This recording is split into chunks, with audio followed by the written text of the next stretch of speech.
নমস্কার। তন্ত্রমন্ত্রে আপনাকে স্বাগত। বজরংবলী কি ৫ ভাই ছিলেন? আমরা হয়তো জানি না যে বজরংবলীর আপন ৫ ভাই ছিলেন। এই ৫ ভাই বিবাহিত ছিলেন। ব্রহ্মাণ্ড পুরাণে এর উল্লেখ পাওয়া যায়। এই পুরাণে বজরংবলীর পিতা কেশরী ও তার বংশের বর্ণনা পাওয়া যায়। এই পুরাণ অনুযায়ী বানররাজ কেশরী ৫ পুত্রের মধ্যে সবচেয়ে বড় ছিলেন হনুমান।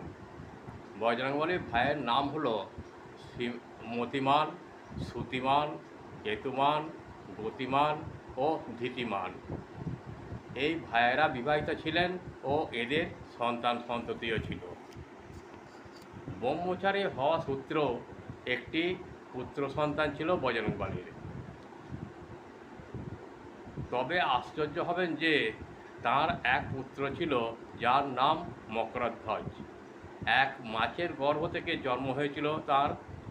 লঙ্কা দহনের পর বজরংবলী যখন নিজের শরীরকে শীতল করার জন্য সমুদ্রে ডুব দেন, তখন তার শরীর থেকে নির্গত ঘাম এক মাছ গিলে ফেলে।